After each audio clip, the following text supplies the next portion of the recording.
បាទសូមគោរពនឹងជំរាបសួរពុកម៉ែបងប្អូនទាំងអស់គ្នាខ្ញុំសូមដកស្រង់យកអត្ថបទដែលតាក់ទងទៅនឹងប្រវត្តិសាស្ត្រមួយតើទឹកដីកម្ពុជាក្រោមធ្លាក់នៅក្នុងដៃវៀតណាមបន្តិចម្ដងតាំងពីរាជការស្ដេចអង្គណាពុកម៉ែបងប្អូនទាំងអស់គ្នាគិតត្រឹមឆ្នាំ2025នេះអស់រយៈពេល76ឆ្នាំហើយដែលបារាំងបានដាក់បញ្ចូលកម្ពុជាក្រោមនៅក្នុងទឹកដីវៀតណាមនៅអំឡុងពេលដែលបារាំងដាក់អាណានិគមលើកម្ពុជានិងតំបន់ជាយឥណ្ឌូចិនប៉ុន្តែបើយើងក្រឡេកមកមើលកត្តាប្រវត្តិសាស្ត្រកម្ពុជាក្រោមមិនមែនបាត់បង់ទៅឲ្យវៀតណាមកាលអំពី76ឆ្នាំនោះទេពោលគឺអតីតដែនដីខ្មែរភាគខាងក្រោមមួយនេះបានបាត់បង់បន្តិចម្ដងចាប់តាំងអំពីសតវត្សទី17មកម្លេះពោលគឺនៅក្នុងរាជកាលព្រះបាទជ័យជេដ្ឋាទី2ដែលមានព្រះអគ្គមហេសីជាជនជាតិអាណាមប្រវត្តិនៃទឹកដីកម្ពុជាក្រោមដែលបារាំងហៅថាកូសាំងស៊ីនត្រូវបានកត់ត្រាទុកនៅក្នុងឯកសារប្រវត្តិសាស្ត្រជាច្រើនទឹកដីកម្ពុជាក្រោមត្រូវបានបារាំងកាត់ទៅឲ្យវៀតណាមក្រោមការចុះហត្ថលេខាប្រគល់ទឹកដីដោយប្រធានាធិបតីបារាំងលោកវ៉ាងសង់អូឌីយ៉ូលនៅឆ្នាំ1949ជារឿងដែលមិនអាចប្រកែកបានក៏ដោយសារតែការកាត់ទៅឲ្យការនោះមានឯកសារច្បាប់ជាភស្តុតាងច្បាប់ដែលសភាបារាំងបានអនុម័តនៅថ្ងៃទី4មិថុនាឆ្នាំ1949តែបើតាមកត្តាប្រវត្តិសាស្ត្រដែលមិនអាចប្រកែកបានដូចគ្នាគឺកម្ពុជាបានបាត់បង់កម្ពុជាក្រោមម្ដងបន្តិចតាំងពីរាប់រយឆ្នាំមុនឆ្នាំ1949ទៅទៀតដើម្បី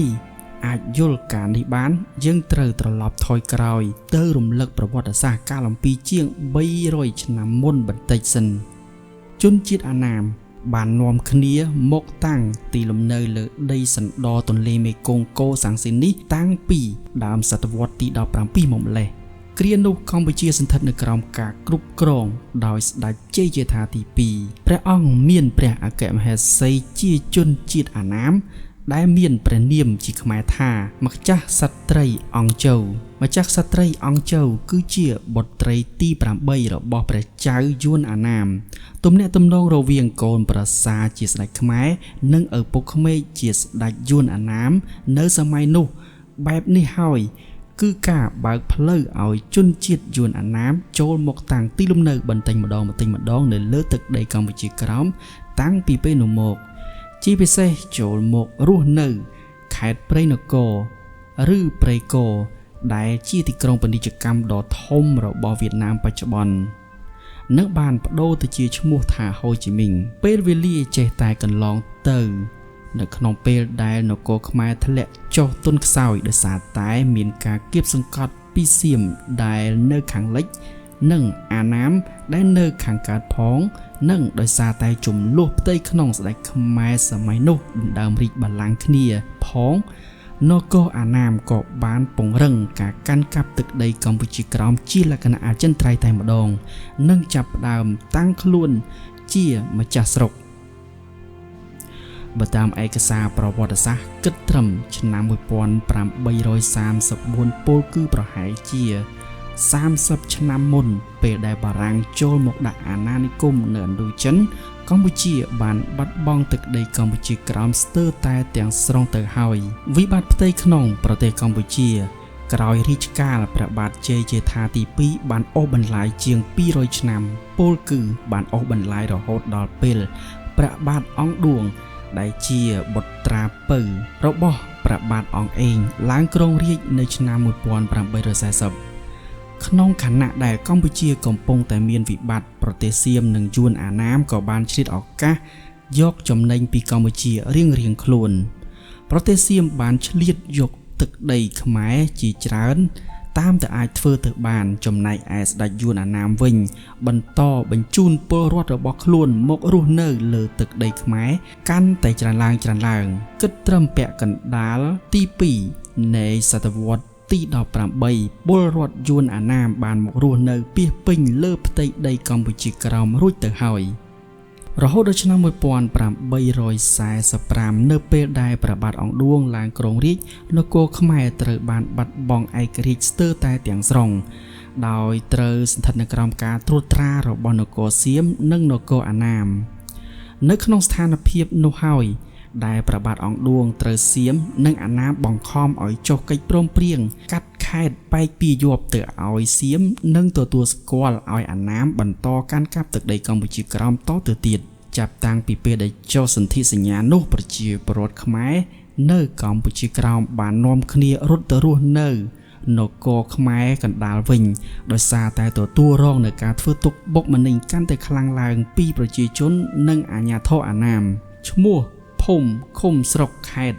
ទាំងអស់នៅកម្ពុជាក្រោមត្រូវបានអាជ្ញាធរអាណាមប្តូរទៅជាភាសាអាណាមវិញទាំងអស់ដើម្បីឲ្យគេ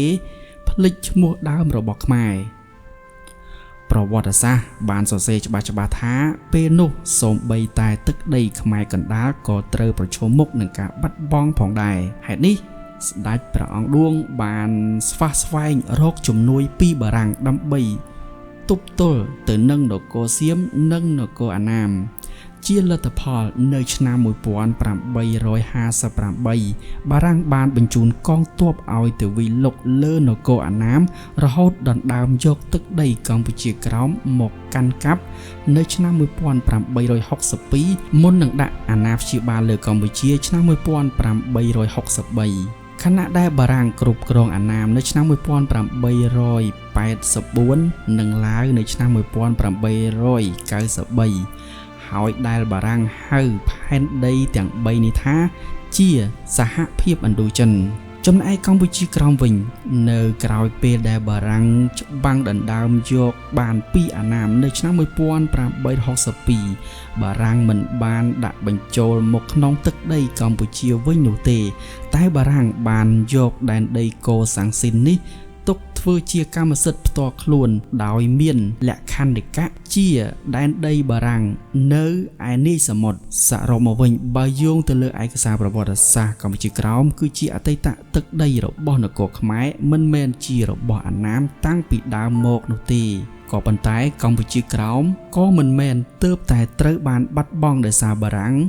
កាត់ទៅឲ្យវៀតណាមនៅឆ្នាំ1949តែម្ដងនោះដែរតាមរយៈច្បាប់ថ្ងៃទី4មិថុនាឆ្នាំ1949បារាំងគ្រាន់តែបានប្រគល់ទឹកដីកូសាំងស៊ីនដែលបារាំងច្បាំងដណ្ដើមយកពីវៀតណាមនៅឆ្នាំ1862ទៅឲ្យវៀតណាមវិញប៉ុណ្ណោះមិនមែនជាការកាត់ទឹកដីកម្ពុជាឲ្យទៅវៀតណាមឆៅនោះទេយ៉ាងណាក៏ដោយកម្ពុជាលែងអាចតវ៉ាតាមផ្លូវច្បាប់ណាមួយទាមទារយកទឹកដីកម្ពុជាក្រោមមកវិញបានដែរដោយសំអាងទៅលើគោលការណ៍នៃច្បាប់អន្តរជាតិដែលបានចែងថារាល់ព្រំដែនដែលបន្សល់ទុកដោយមហាអំណាចអាណានិគមគឺជាព្រំដែនសន្តាពរមិនអាចសើរើឡើងវិញឬតវ៉ាប្រឆាំងមិនទទួលស្គាល់បាននោះទេបាទចាំមិនដែរពុកម៉ែបងប្អូនទាំងគ្នាបន្តអំពីបានស្ដាប់នៅអត្ថបទប្រវត្តិសាស្ត្រមួយនេះបើចាសសូមបងប្អូនដែលមិនទាន់បានចុច Subscribe សូមចុច Subscribe ដើម្បីទទួលបាននៅអត្ថបទផ្សេងទៀតបាទសូមអរគុណនិងសូមគោរពលា